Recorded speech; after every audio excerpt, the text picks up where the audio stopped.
Now, when did he leave? It's used the past simple, did the auxiliary, and leave the full verb. Why not the present perfect? Because we have when used.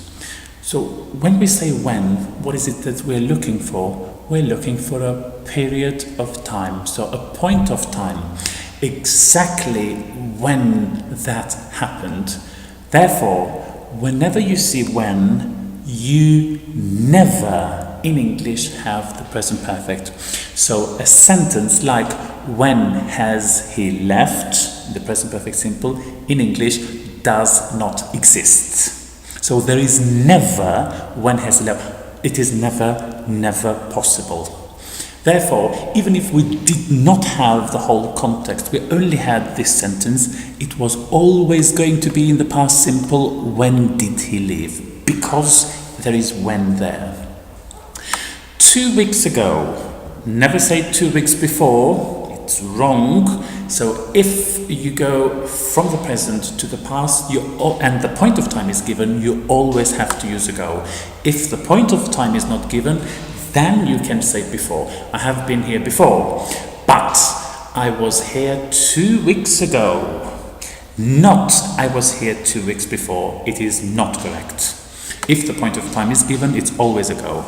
And he moved to Edinburgh. Now we have the past simple, and he has moved to Edinburgh is wrong because it says 2 weeks ago. The point of time is given when that action happened, so it's not the present perfect but only the past simple.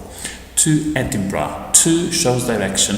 And be careful with the pronunciation. Here it is. Edinburgh. Edinburgh.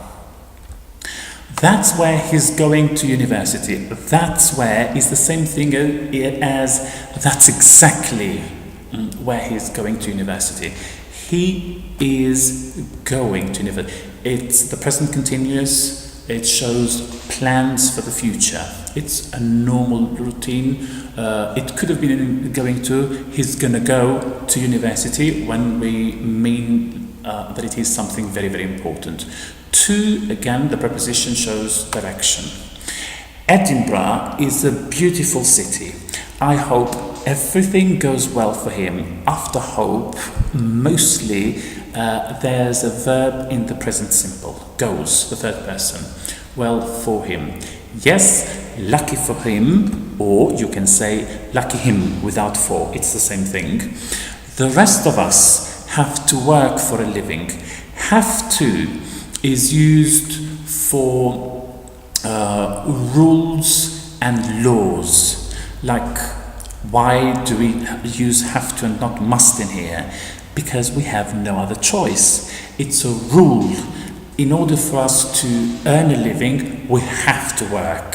While we must work is strong as well, but for rules and laws, try and use have to instead of must.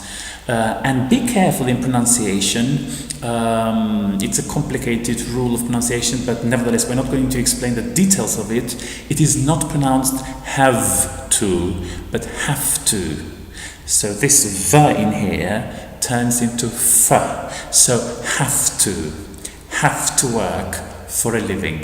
For a living is an expression. So what do you do for a living is the long form of what do you do, and this is the short form.